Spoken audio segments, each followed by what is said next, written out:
thank you all for coming out. We really appreciate it. This is what we need, is a chance to talk to people, tell you what we're about, why we're running. We would have liked to have had a kind of four-candidate debate. We haven't been able to get the other candidates to agree to that. So in the absence of that, we've tried to have a bunch of different events so we can talk to people, get to know people, and give you the best education we have. Now, I don't know how involved you've all been in politics. I see a lot of familiar faces, but it's difficult. It has been difficult for the last couple of years. Last night we had a particularly difficult meeting that we had to get through. At times you wonder, why am I doing this when I have young kids, I have elderly parents, I have all sorts of obligations, all sorts of things I can spend my time on. So this morning when I got up, I was kind of going back through some old emails and trying to figure out, did I really achieve anything that I wanted to achieve? You know, am I still the same person as when I got into this horrible mess? And I came across a particular email that made me feel really good. It made me feel like I am doing what I set out to do. I am still the person that I was then, and I think we've been successful. And I just want to read this email to you. This is from 2012. I was not involved in the council then. I was attending meetings because after the cell tower went up in 2011, I realized we were all asleep at the switch, right? So we had no idea that was coming. We had no ability to stop it, and part of it was the government not pushing information out. Part of it was us not going to meetings and absorbing any of the information. So I started to go to the council meetings regularly, but never had any aspirations of doing what I'm doing today. And then I got a letter in the mail that we were canceling Allendale ambulance service after 75 years of being together with them. And on the heels of that, we got a letter saying we were canceling Saddle River Valley Rescue Service as well. And that kind of spurred me to write a letter to the mayor. And as I read it, I realized that 2016 Corinne is the same as 2012 Corinne. And I want to read this to you so that you can see, you know, how I kind of got involved in this and what's important to me. But it was from April 2012. Dear Mayor, I received the attached letter from Allendale Ambulance this evening. If you didn't get a copy, I wanted you to have one. Jim and I have supported both Allendale Ambulance Corps and the Saddle River Valley Rescue Squad for years. Both have responded to our home when my elderly parents had accidents or medical emergencies. I wanted to privately voice my concerns to you about the loss of these services. I am troubled on a few fronts. Number one, I understand that Valley Hospital is now here stationed at our firehouse, but as I understand it, this could change at any time.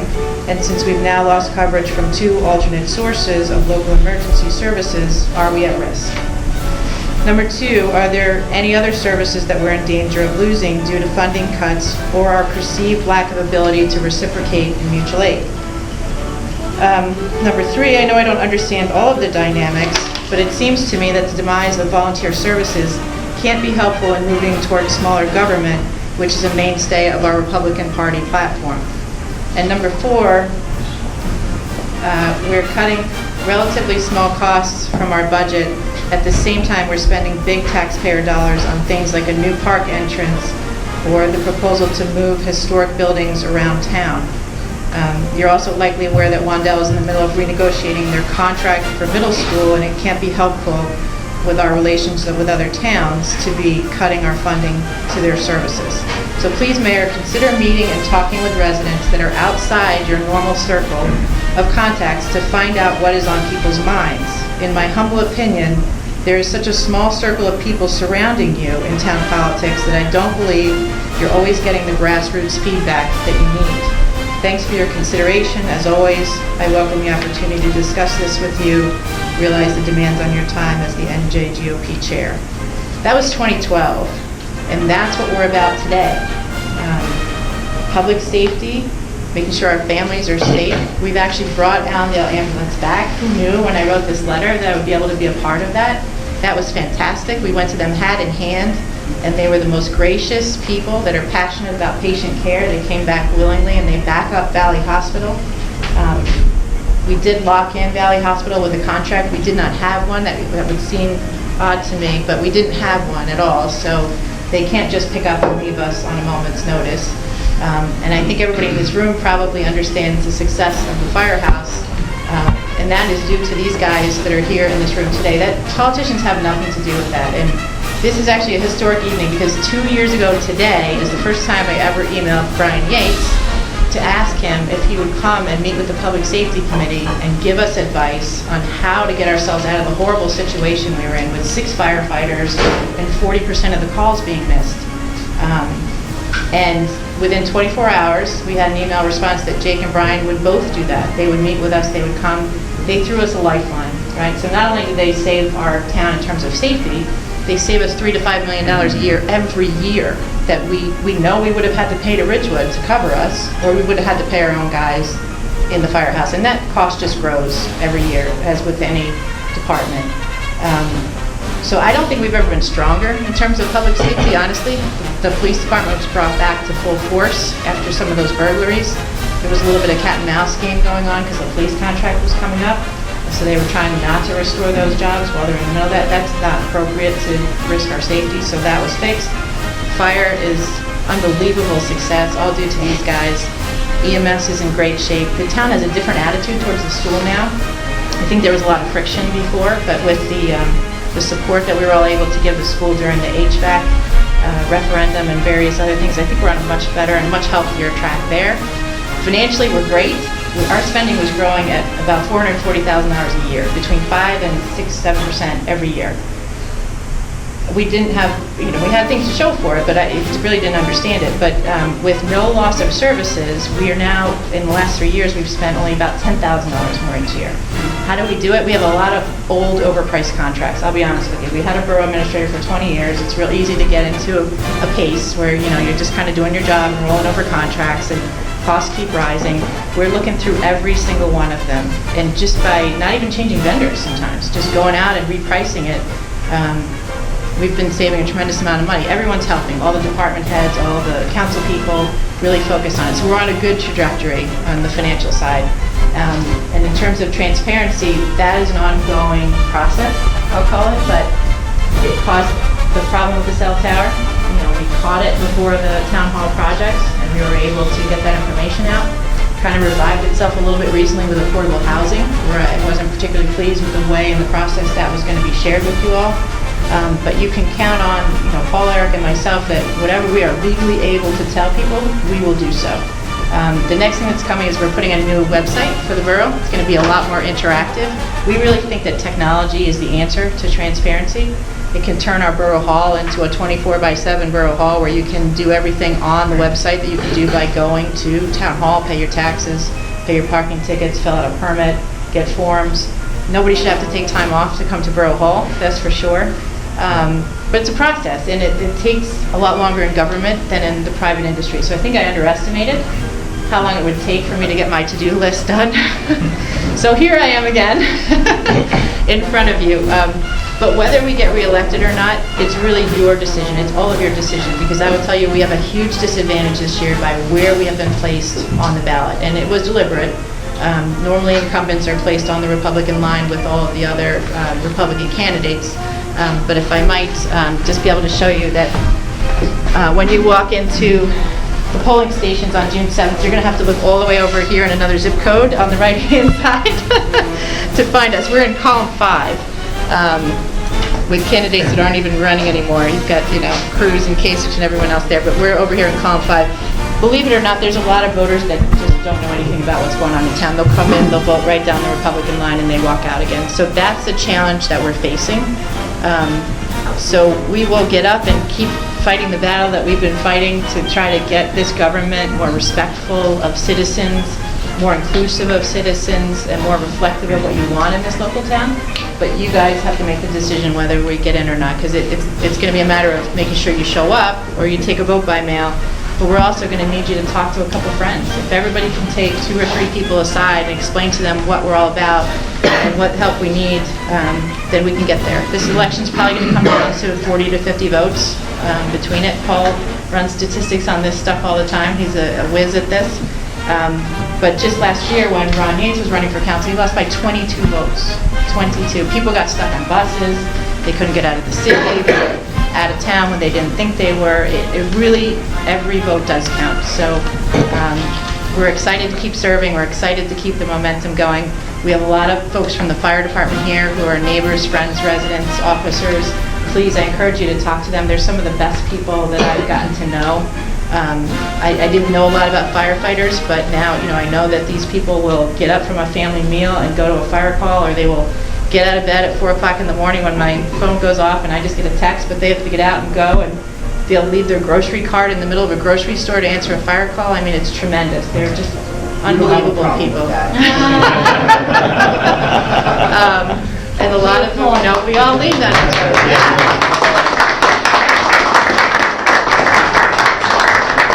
And they're not getting paid. They do this all for free.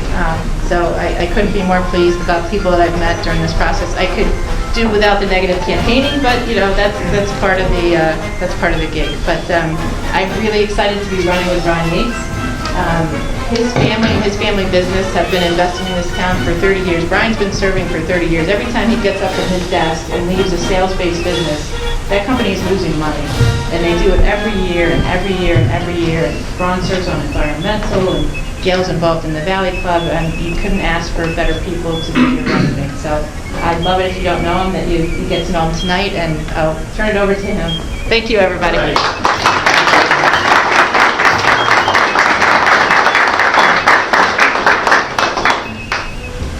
By this time tonight, you know that this is a very special lady. And you know that she is bright, she is competent, she is dedicated, and she's devoted to make this town a better place to live. And in spite of all of the harassment and nastiness that she's faced, I am very proud to call her my friend and to call her my running mate. And she has my absolute support in everything. I only wish that I could be the butt of all of this aggressiveness. It is nasty, it's disgusting. Second campaign on the road we've had, and it all derives down from third Republican. From a guy named Uden who lives in Wyckoff, who I doubt has ever even visited Saddle River, but sees fit to take the Saddle River Republican Party decision and displace it to some other place on the ballot and put his own people in on the column that is the Republican column. And I would only ask you to ask yourselves why. It is because he wants a power structure. He wants yes people. And our town has had yes people on the council. Yes, Mr. Mayor. Yes, Mr. Administrator. Never asking a question. This guy Toomey that's running against us, I can say he's my friend. He's a good friend. I've known him for a number of years, but he is a yes man. When Gail and I realized, my wife Gail and I realized that the fire department was going down the tubes,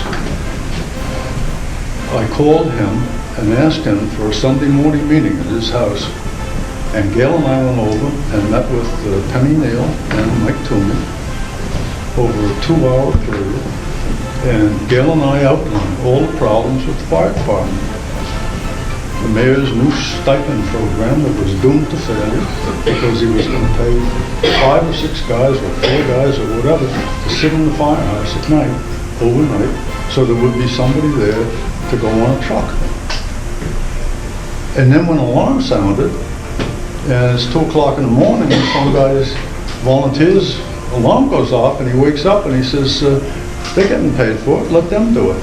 And so predictably, morale went down the tubes, the fire department dissipated, and it was necessary to call Brian and Jake back and rebuild the fire department. So we rebuilt the fire department.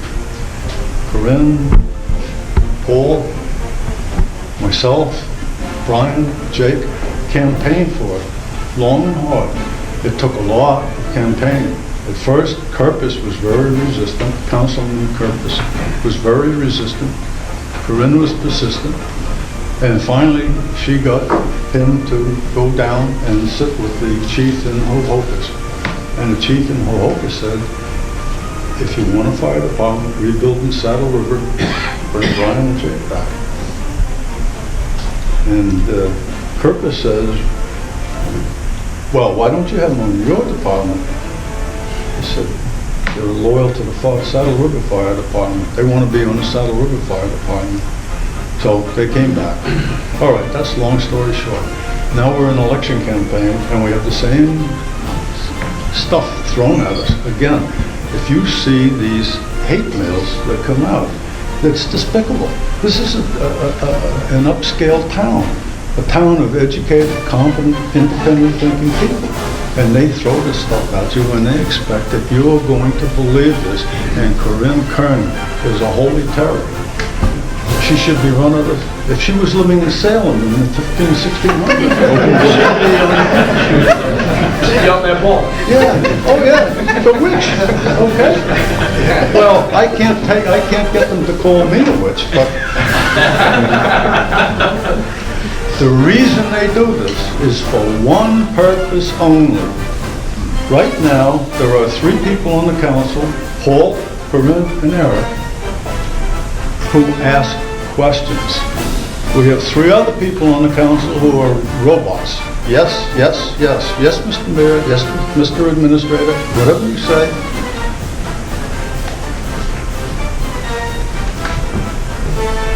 If you don't elect Corinne and I to change that majority to questioning people, it will be life as usual. So they single out one person. They could have singled out me, but I was not on the council, so they can't call me divisive. They can call Corinne divisive. She is not divisive. She is questioning. There's a hell of a big difference there. I made the analogy a couple of weeks ago that divisiveness is one end of the extreme, lockstep is the other end of the extreme. And lockstep is where we have been. And somewhere in between is where we want to be, which is where Corinne is, Eric is, and Paul is. That's in that little zone where you can question. And if you finally get the answers you want, you can vote yes. If you don't get the answers you want, you don't think it's right, you vote no. Mike Toomey has never voted no in 2 terms. Paul, how many votes was it?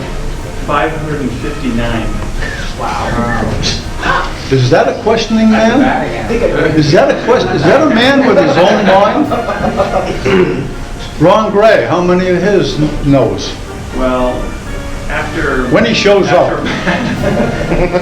After March of 14, very, very few. Okay. He actually voted with purpose, because that was the relevant thing. Okay. Every time Okay. since that time. Let me ask you a question. If you are volunteering for some position, and I'll give you an analogy to this very shortly. If you are volunteering for some position that's as important as council in the town, where you're making decisions about the future of the town, and you take a job that has you in Chicago 5 days a week after week, month after month, what kind of a job can you do for Saddle River out of Chicago? You're reading Chicago newspapers, you're in Chicago talking with your business affiliates, whatever. You can't possibly be focused on Saddle River. I'm on the Environmental Commission. He has missed every meeting. He is the liaison, and he's missed every meeting this year. Landmarks, whatever else he's on, he's missed half or more of them. He's missed 5 council meetings. He should be called to resign. I have suggested that we should call for his resignation because he is not doing what he was elected to do. He was elected to be here and he's not here.